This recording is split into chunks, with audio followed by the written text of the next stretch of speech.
So I've been getting a bunch of requests lately of how I've been able to play PS2, Wii, Game Boy, etc. all on my Xbox Series S, and we're gonna try breaking it down as quick as possible and showing you guys as easy as possible. So first and foremost, the things that you're gonna need in order to actually do this is you're gonna need an external hard drive or SSD or etc.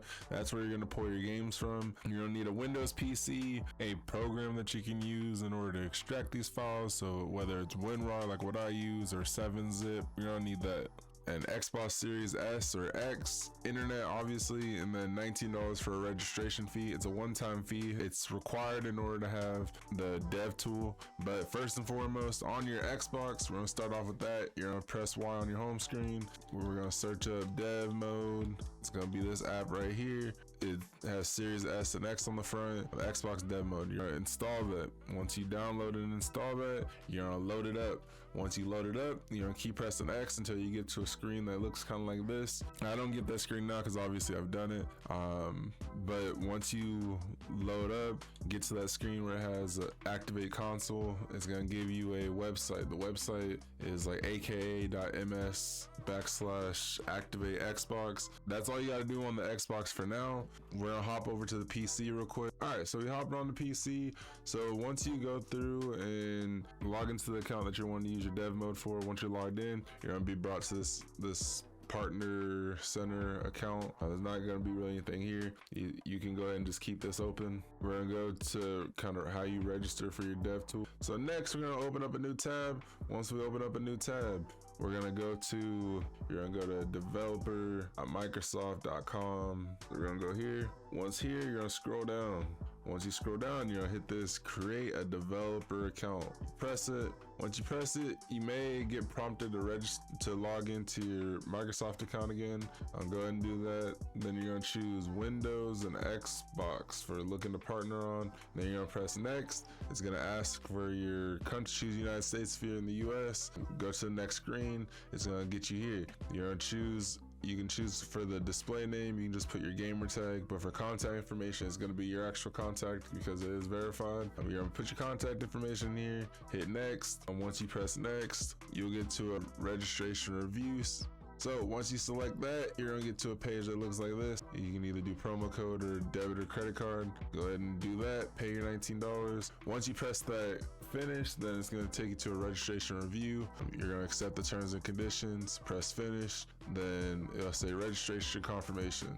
Then you can choose go to dashboard. Once you go to dashboard, it's gonna take you back to that partner site. So once you get to that partner site, it's gonna look a little different. You can refresh so that your screen looks like mine. And so now you're gonna go and you're gonna do the same website again. So you're gonna do the AK activate. You're gonna get you to this screen. Mine's gonna look a little different because I've already done it, but you're gonna come here to actions. Once you're at actions, you're gonna do enter activation code. Here's gonna be where you put that code in that's on your Xbox. By this time, your Xbox may have timed out. Just press A, you'll get another code.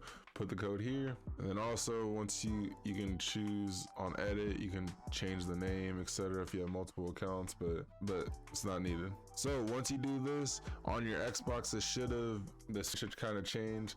Now it should give you like a prompt that you can restart your Xbox. So it should kind of look like this. So on your dev, should kind of look like this. And so you're just gonna press the restart option. Once you restart and reboot, it should boot up into the dev mode. So let's restart it. All right, so now we're loading up onto the Xbox.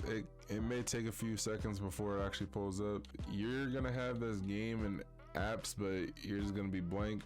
I've obviously already done this. In this right, there's gonna be, it should say like something along the lines of like test accounts. When you log into this or when you load this up, we wanna make sure that you have internet. If you're using Ethernet, you should be fine. If you're not using Ethernet, then you wanna go to settings, launch settings, and if you do this, then network settings and get your internet back.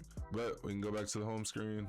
And so then once you're finished and you go back to your dev home screen. Then over in the top right, there's gonna be a test account. Obviously yours is gonna look different than mine because I've already done this, but on the test accounts, you're gonna do add existing, and then you're gonna log into your Microsoft account that you paid the $19 for to be a developer account. Once you log in, under that test accounts is gonna have your updated account there. I personally don't like having my stuff just on the front screen right there, especially because I stream and other numbers as well, but I personally don't like having my information displayed there, like my email, etc. So you can go ahead and press the option button and you can remove tool and that'll remove it. So next, set up our remote access settings. So go to remote access. I'll go back here. So it's remote access settings here. You're gonna click there. You're gonna enable device portal and require authentication to access this console through web or PC. You're gonna select that. This will make it so anytime you're trying to connect to the IP address that's there in order to upload or add applications and things like that, it's gonna require a login for your privacy. But you're gonna have this box selected and this enable device portal selected. Once you do that, for set username, you can set the username and password to whatever you want. You can do something simple like Xbox or something personal. Do you choose which one you want? And so now we can back out and get here, and now we're gonna go to our PC screen, and so I can show you kind of how to get your hard drive set up. Again, this hard drive has to be something that you're willing to lose any storage that's on it or delete anything that's on it, because you have to format it. We're gonna go here. We're gonna go to this website right here. It is xbdev.store.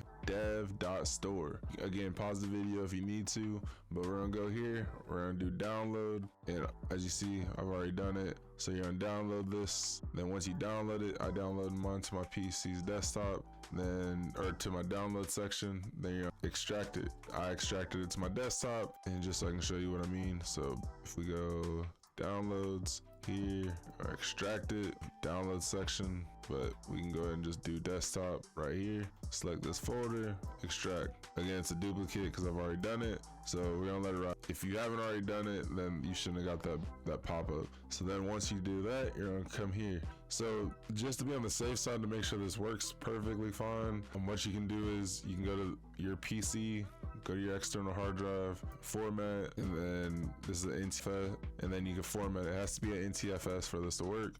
So do that option. But you're gonna go to Xbox Media USB. Make sure that what you're choosing matches what USB you're using or what hard drive you're using. So if it's an E hard drive or if it's in drive E, make sure you're choosing drive E so you don't mess around and delete or format your information on another external hard drive that you didn't want to choose. But you're gonna choose that, then you're gonna go to format USB. Once you do format USB, you'll get this pop-up basically letting you know you're about to wipe your stuff and things about to be deleted. You're gonna choose yes. I'm choosing no because I've already done this. And so once you choose yes, this is how your drive's gonna look. So it's gonna have BIOS, games, and Retroarch. Mine has multiple because I've done it already, and then I also use my hard drive as an external hard drive for like YouTube and things like that. Next, what we're gonna do is you're gonna head over to your Xbox, and you can unplug your hard drive here and plug it into your Xbox. And once you plug it into your Xbox, you should get a pop-up basically letting you know that it's been connected. And so if you get a pop-up that says, do you want to choose between games or media storage when you connect that USB or external hard drive, you're gonna choose media storage. If you choose games, it's gonna reformat your hard drive. You don't want that. So choose media storage. So now I don't use Retroarch too much, but we're gonna go ahead and start by getting Retroarch activated and installed. So first off, so we're gonna go to our Xbox real quick. All right, and so you see this little HTTPS such and such. You're gonna type that into your PC. As you see on the Xbox, you're gonna go to the HTTPS such and such, and you're gonna type in the IP address. You may get a screen that looks like this. That's fine. You're just gonna choose advance and proceed. So this is you remoting into your Xbox. So now, in order to get Retroarch, you're gonna go back to that dev store and scroll down.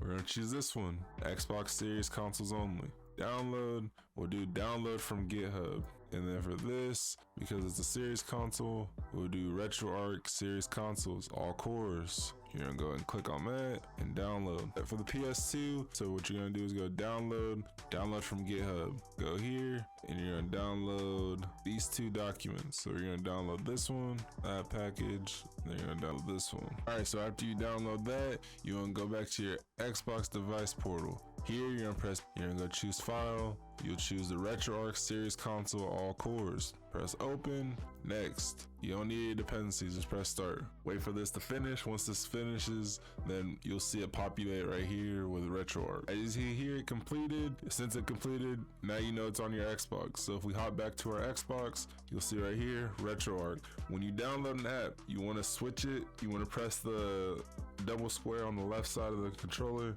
and go to view details. Press A on app, switch that to game. If you do app, it won't load properly. Then you can back out, then press A, hop in. So when you first hop in, it's gonna look a little outdated, little old. You wanna go to online updater. Scroll down to the bottom, update assets. Press this, it'll download, and then you'll see the screen flicker, and you'll notice an update. Bam. And then update core info, and so this will update your core. So then you want to go to core downloader if you're wanting Nintendo like Game Boy Advance. So then you want to scroll up to Nintendo Game Boy Advance. All right, bet. So we got that. Once you're wanting to load a game, you just press load content. You find your hard drive. Mine's the E hard drive. And then any games that you download, you want to download on your PC and put them in your games folder inside of whatever game folder, whatever it is. If it's a Game Boy game, put it in your Game Boy Advance. If it's a Game Boy Color, put it in Game Boy Color. I'd put it in Game Boy Advance, and then bam, right here, boo, and then we just use M, and it'll just load up. See, loads up just fine, but notice once we load up, we can't get out this game. I'm gonna show you how to fix that real quick too.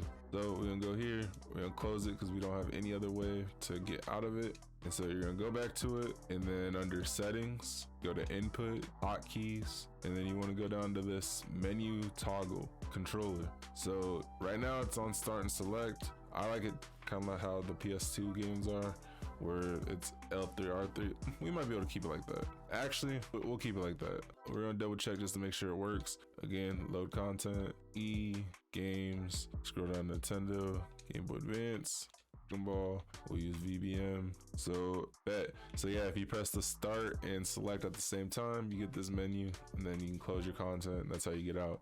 So that's Game Boy, and then PS2 is a big one. So if we go here down to quit, let's get out of Retroarch. We're gonna go back to our PC and we're gonna get the PS2 emulator. Now I'm gonna show you how to download the PS2. So once we go here, scroll down, you want this one. You want to go to download from here. We're gonna download. We've already downloaded it, but for the sake of just doing it, so download, go in the shell folder, click this, and then extract. We're gonna extract this to the desktop. Once we've done that, we're gonna go back to the device. We're gonna do the games, do add, choose file, go to our desktop, this XBSX2, we're gonna click on this one. We're gonna click this first and open. Press next, go to choose file for dependencies. This one labeled dependencies, we're gonna click this, and we're gonna go for this one. Press OK. It may not show up the first time, so just go ahead and give this a little refresh real quick if you're not able to put it in immediately. So choose, go back. Again, it's from the desktop, XBS, do this one, open. Next, choose file, go to dependencies, click this, open. You'll see it drop down here, press start. Same concept, once it hits 100%, and once it's been completed, bam, you see right here, it installed. Now we can go back, now we're safe to go back to the Xbox. As you see here, same concept. Press the double windows, view details, go from app to game. Once we do this, we can go here and press A and start it up. So before we can immediately hop into the games, we got to set up some things. So we have to go to we have to get the BIOS. BIOS are required. Now, in order to play on PS2 or play PS2 games, you do need BIOS. In order to get BIOS, you need to do a little independent search and get a BIOS file. You can look up videos on how to get BIOS, but that'd be your best bet. But once you get your BIOS, this is how you add them to your system. you notice this BIOS folder here. I already added it to it, but just for the sake to say you did it, go and copy your BIOS, and I'm just gonna replace it just cause. So copy it in. Bet. Once you do that, again, whenever you've been undoing your USB, make sure you're right clicking this and doing eject so you don't get your stuff corrupted and waste your time. All right, so we unplugged that, we plugged it back into our Xbox, and so now we go back to the Xbox. So we're already here. We're gonna go to settings over here, and so at the top right, or the top menu, we're gonna go to change search directory. We're gonna press parent. You're gonna keep pressing parent. That's gonna be your backout, and we're using the E drive. Yours may be different. Just see what letter your drive was. And so BIOS, PS2 BIOS, but click on that, and then you're gonna use this directory. So now when you go to start a game, start file, keep pressing parent, get to the folder that your games are at. So games, PS2, and we'll do Budokai 2. Now it should just load up like so. Give it some time to load up. And because this is our first time loading up, we have to do our controls. So we're gonna go over to settings. So you want to click the analog sticks in, and then go over to settings, go to the controller, automatic mapping, press A. All right, so now we're loading in. Now you can enjoy the classics. Again, as far as game wise goes, that's going to be something where you have to do a search on your hard drive. All right, last thing that's super important. Once you're done, say you're done playing, you want to get back to your normal Xbox where you're playing your Ultimate Pass, your regular games, etc. What you do is you can press exit XB, and then up here, you have to press leave dev mode. Once you press leave dev mode, you press A, leave this blank. Always leave this blank so you don't erase everything that you're doing. Then you're just gonna press OK. All right, now we're loaded back up. Again, you are always gonna restart to start Xbox dev mode. As you see here, it's always gonna restart to start it. So switch and restart, and then you're gonna do that restart. You have to hit that leave dev and do a restart to play your Xbox as normal. But you can do everything as normal. You can play your games, do your Netflix, etc. You're only gonna need that mode whenever you want to play your emulations and things like that. And again, I'm just driving home. When you're done, do not press that erase side apps or whatever. Leave that box blank and just restart it, and you'll be good to go. You can play your games, etc. You're not gonna get any bans or anything like that. Hopefully this video helps. Hopefully it helps the community. I know you guys have been asking. Sorry for the delay, but I just want to make sure that I get you guys right. But as always, hit that like, hit that follow. If you want to see me live, I'll be on TikTok. But I appreciate you guys. Stay safe and peace, y'all.